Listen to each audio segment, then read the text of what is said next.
বিসমিল্লাহির রহমানির রহিম। সুপ্রিয় শিক্ষার্থী বন্ধুরা, সপ্তম শ্রেণীর বিজ্ঞান ক্লাসের পক্ষ থেকে তোমাদেরকে স্বাগতম। তো আজকে আমরা আলোচনা করব সপ্তম শ্রেণীর বিজ্ঞান প্রথম অধ্যায়। তো প্রথম অধ্যায়ে আমাদের কি আছে? নিম্ন শ্রেণীর জীব।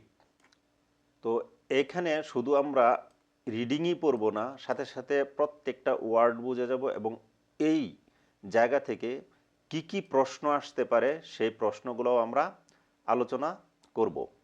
তো আলোচনা করব কিন্তু এই ভিডিওতে 1 থেকে 2 নাম্বার পার্ট। তো চলো শুরু করা যাক। ভাইরাস, ব্যাকটেরিয়া, ছত্রাক, শৈবাল, অ্যামিবা ইত্যাদিকে নিম্ন শ্রেণীর জীব বলা হয়। তো নিম্ন শ্রেণীর জীব কাকে বলে যদি প্রশ্ন আসে, তাহলে আমাদের এই উত্তরটুকু দিতে হবে। ভাইরাস, ব্যাকটেরিয়া, ছত্রাক, শৈবাল, অ্যামিবা ইত্যাদিকে নিম্ন শ্রেণীর জীব বলা হয়। তো এই ধরনের আরও কিছু প্রশ্ন আমরা এখানে আলোচনা করব। সেই প্রশ্নগুলো আমরা চলো এক নজরে দেখে নেই। এই হলো পার্ট 1 থেকে 2 পর্যন্ত এই প্রশ্নগুলো আমাদের আসতে পারে। অণুজীব কী বা কাকে বলে? অণুজীব জগৎ বলতে কি বুঝো? অণুজীবদের আদিজীব বলা হয় কেন? ইউক্যারিওটা কি? আদি কোষ কি? অথবা ব্যাকটেরিয়াকে আদিকোষী জীব বলা হয় কেন? 6. প্রোক্যারিওটার বৈশিষ্ট্যগুলো লিখো। অ্যাক্যারিওটা বা 1 নং রাজ্যের একটি অণুজীবের গঠন বৈশিষ্ট্য বর্ণনা করো। প্রকৃত কোষ কি? রাজ্য 1 ও 3-এর মধ্যে পার্থক্য উপস্থাপন করো। রাজ্য 3টির পার্থক্য উপস্থাপন করো। 10. রাজ্য 1 ও 3-এর মধ্যে কোন রাজ্যের জীবগুলো মানব জীবনে অধিক গুরুত্বপূর্ণ ব্যাখ্যা করো। এই সকল প্রশ্নের উত্তর আমরা একে একে জেনে নেব।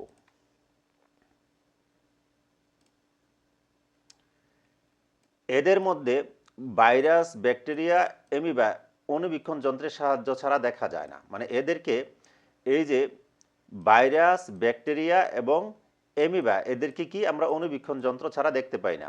কিন্তু এই ছত্রাক এবং শৈবালকে কিন্তু অণুবীক্ষণ যন্ত্র ছাড়াও দেখা যায়। এরা অণুজীবের অন্তর্ভুক্ত। তার মানে কি ভাইরাস, ব্যাকটেরিয়া, অ্যামিবা এরা হচ্ছে অণুজীবের অন্তর্ভুক্ত। কিছু কিছু ছত্রাক ও শৈবাল খালি চোখে দেখা গেলেও অধিকাংশ ছত্রাক ও শৈবাল দেখতে অণুবীক্ষণ যন্ত্রের সাহায্য লাগে। এসব অণুজীব বা আদিজীব মানুষ, গৃহপালিত পশু পাখি ও উদ্ভিদের রোগ সৃষ্টি করে। তাহলে কি এই অণুজীবগুলো কি মানুষ এবং গৃহপালিত পশু পাখি এবং উদ্ভিদের নানান ধরনের রোগ সৃষ্টি করতে পারে। আবার পরিবেশে এদের অনেক উপকারী ভূমিকাও রয়েছে। অর্থাৎ এরা শুধুমাত্র ক্ষতিই করে না, কিছু উপকারও করে পরিবেশের। এই অধ্যায়ে অর্থাৎ এই অধ্যায় শেষে আমরা এই জিনিসগুলো কিন্তু জানতে পারবো। তো 2 নম্বর পৃষ্ঠায় আছে পার্ট 1 থেকে 2 অণুজীব জগৎ।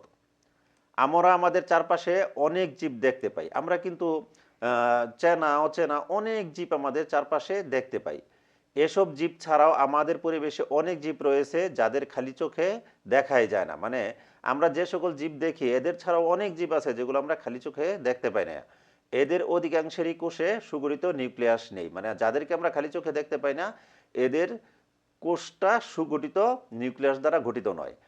অর্থাৎ একটি নিউক্লিয়াসের ভিতরে যে উপাদানগুলো থাকে সবকটা উপাদান এইসব অণুজীবদের দেহের নিউক্লিয়াসের ভিতরে নাই।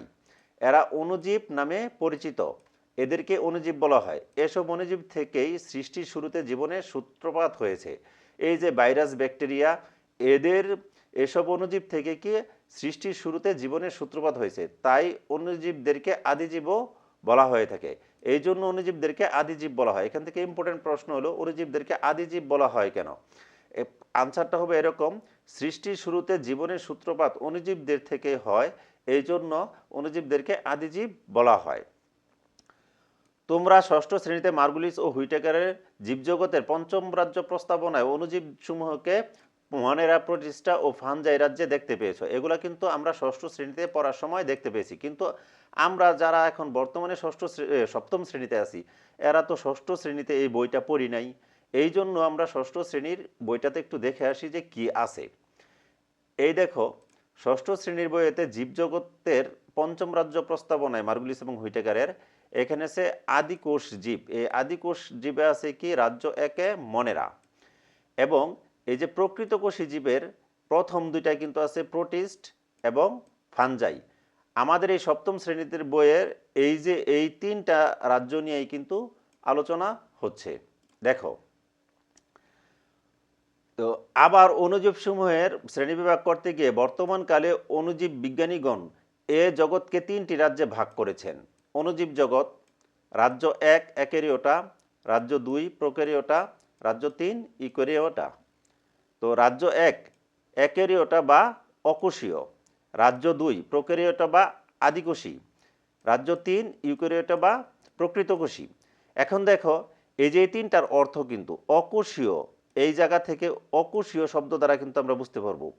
আর প্রোক্যারিওটা অর্থাৎ আদিকোষী, এখান থেকে কিন্তু আমরা আদিকোষী শব্দটা মনে রাখলে প্রোক্যারিওটার বৈশিষ্ট্যগুলো কিন্তু আমরা মনে রাখতে পারবো।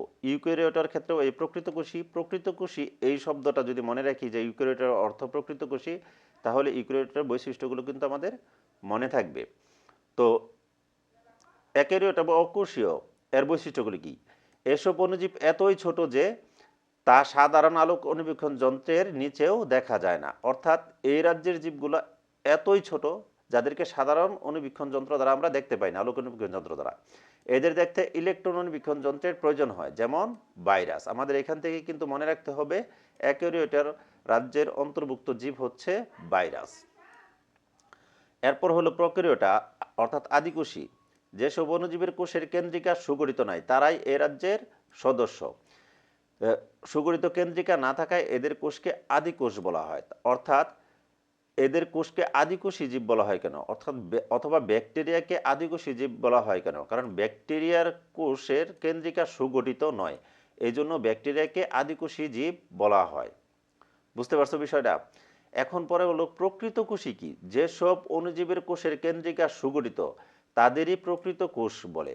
অর্থাৎ দেখো যে রাজ্য ১-এর অণুজীবটা কিন্তু কেন্দ্রিকা সুগঠিত ছিল না, আর রাজ্য ৩-এর অণুজীবদের কি কোষের কেন্দ্রিকা অর্থাৎ নিউক্লিয়াসটা সুগঠিত। এই জন্য এদেরকে প্রকৃতকোষী জীব বলা হয়। এখন যদি প্রশ্ন আসে শৈবাল এবং ছত্রাক বা প্রোটোজোয়াকে প্রকৃতকোষী জীব বলা হয় কেন, আমাদের আনসারটা হবে এরকম: শৈবাল, ছত্রাক এবং প্রোটোজোয়ার কোষগুলো কেন্দ্রিকা সুগঠিত নিউক্লিয়াস দ্বারা গঠিত, এই জন্য এদেরকে প্রকৃতকোষী জীব বলা হয়। তো এই যে শুরুতে যে আমি কিছু প্রশ্ন দিছিলাম, এই প্রশ্নগুলো নিয়ে আলোচনা করছিলাম, এখন আমরা এই প্রশ্নের সমাধানগুলো দেখে আসি।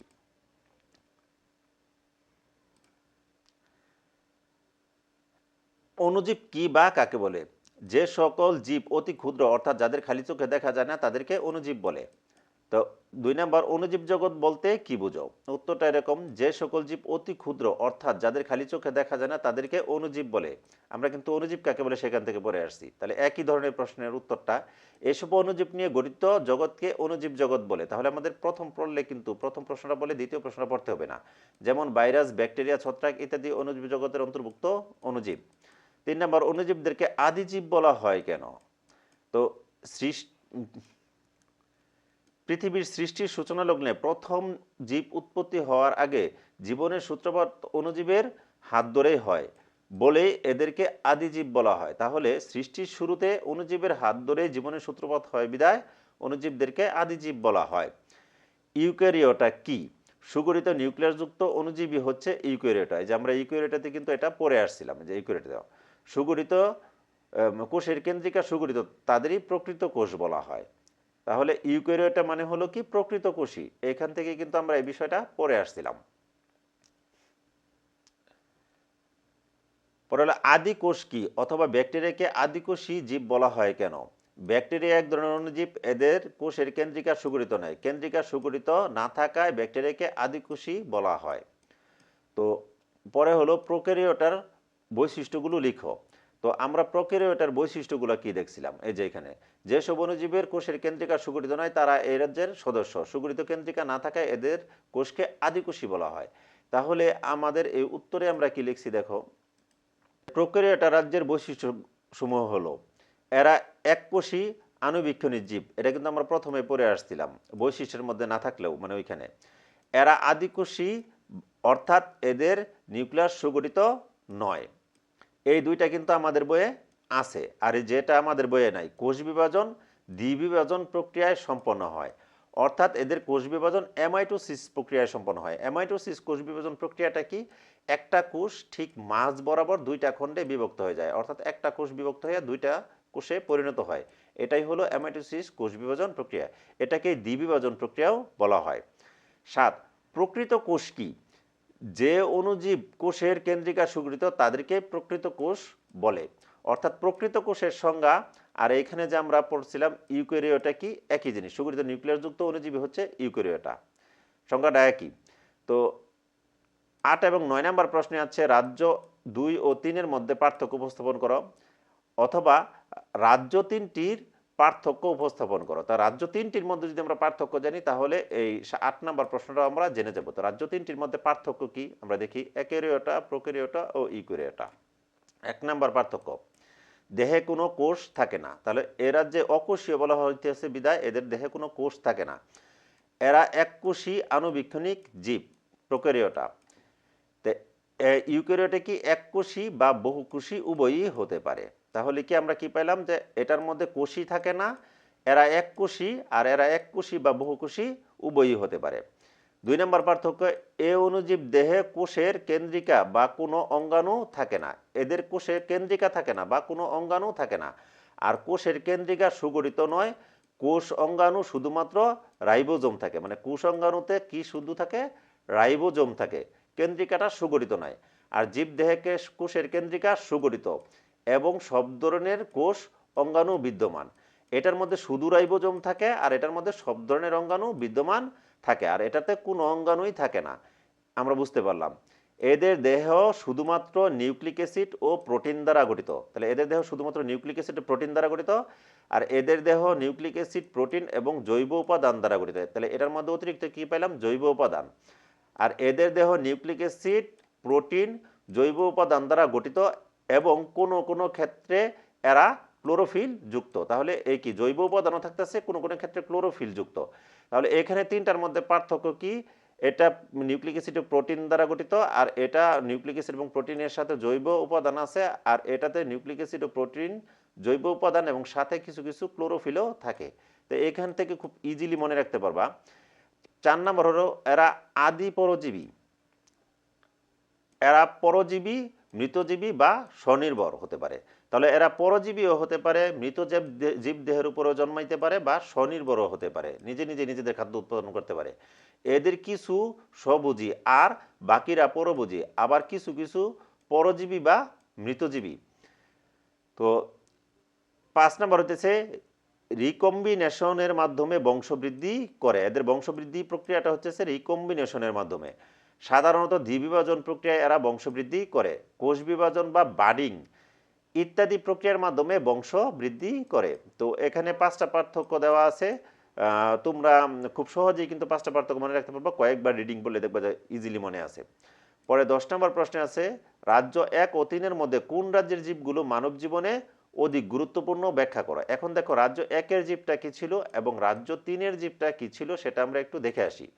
রাজ্য 1-এর জীবটা হলো কি ভাইরাস, এবং রাজ্যের 3-এর জীবগুলো হলো কি শৈবাল, ছত্রাক ও প্রোটোজোয়া। তা এর মাঝখানে নর্মালি আমরা বুঝতে পারতেছি ভাইরাস কিন্তু আমাদের প্রচুর ক্ষতি করে। শৈবাল, ছত্রাক ও ব্যাকটেরিয়া এগুলো কিন্তু আমরা বিভিন্ন কাজে ব্যবহার করি। যেমন শৈবাল কিন্তু আমাদের সামুদ্রিক শৈবাল কিন্তু দেহে অনেক উপকার করে, এগুলো খাবার হিসেবে ব্যবহার করি বিভিন্ন ধরনের কাজে।